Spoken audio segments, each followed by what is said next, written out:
ఏపీలో ఎప్పటికిప్పుడు ఎన్నికలు జరిగితే సీఎంగా ఎవరు గెలుస్తారు? Chandrababu CM, Jagan CM? ఖచ్చితంగా కామెంట్ చేయండి. ముఖ్యమంత్రి చంద్రబాబు నాయుడుతో తిరువూరు ఎమ్మెల్యే కొలికిపూడి శ్రీనివాసరావు తాడో పేడో తేల్చుకోవడానికే నిర్ణయించినట్లు కనిపిస్తున్నారు.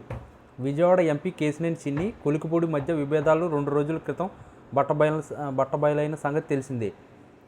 సార్వత్రిక ఎన్నికల సమయంలో చిన్నికి ₹5 కోట్లు ఇచ్చానంటూ ఆధారాలతో సహా కొలికిపూడి బయట పెట్టడంతో టీడీపీలో ఒక్కసారిగా కుదుపు. ఇద్దరు మీడియాకెక్కి ఆరోపణలు గుప్పించుకుంటున్నారు. ఈ నేపథ్యంలో ఇద్దరిని కూర్చోబెట్టి గట్టిగా క్లాస్ తీసుకోవాలని టీడీపీ రాష్ట్ర అధ్యక్షుడు పల్లా శ్రీనివాస్ భావించారు. అయితే తానే విదేశాల పర్యటన నుంచి వచ్చాక వాళ్ళిద్దరి కథ తెలుస్తానని చంద్రబాబు అన్నట్టు ప్రచారం జరిగింది. ఈ నేపథ్యంలో చంద్రబాబుతో భేటీ అయ్యేంత వరకు చిన్ని, కొలికిపూడి మౌనం పాటిస్తారని అంతా అనుకున్నారు.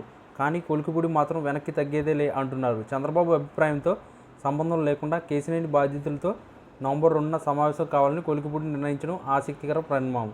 హైదరాబాద్లో ప్రగతి నగర్లో వెంచర్ అపార్ట్మెంట్ నిర్మాణం అంటూ ₹150 కోట్లు కేశినేని చిన్ని రాబట్టారని, ఆ తర్వాత అది ప్రభుత్వ భూమి అని తెలిసినట్టు కొలికిపూడి చెబుతున్నారు. మోసపోయానని గ్రహించిన కేశినేని చిన్ని బాధితులు ఆయన కార్యాలయం చుట్టూ తిరుగుతున్నారు. వచ్చే నెల 2న వాళ్ళంతా హైదరాబాద్లో సమావేశం అవుతారని, వారికి సంఘీభావంగా వెళ్తున్నట్లుగా కొలికిపూడి చెప్పడం చర్చనీయాంశమైంది. తాను కూడా చిన్ని బాధితుడిగా సమావేశానికి వెళ్తున్నానని చెప్పడం గమనార్హం.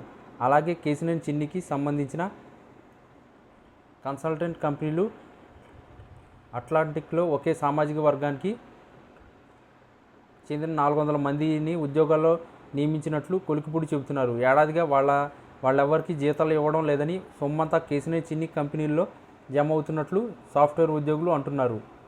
త్వరలో తెలంగాణకు చెందిన ఒక మహిళ నాయకత్వంలో అట్లాంటాలోని కేశినేని బాధితులంతా మీడియా ముందుకు రానున్నారని, వారికి కూడా అండగా నిలవడానికి కొలికిపూడి నిర్ణయించారని సమాచారం. ఒకవైపు తాను వచ్చే వరకు గొడవలకు ఫుల్ స్టాప్ పెట్టాలని చంద్రబాబు ఆదేశించినా కొలికిపూడి పట్టించుకోవడం లేదు. కొలికిపూడి తీరు చూస్తే తెగించినట్లే కనిపిస్తుంది. అందుకే సొంత ఎజెండాతో కేశినేని చిన్నిపై పోరాడేందుకు అడుగులు ముందుకే అంటున్నారు ఆయన. మరి చూడాలి ఏం జరుగుతుందో. ఈ వీడియో కనుక మీకు నచ్చినట్లయితే please like, share and subscribe channel.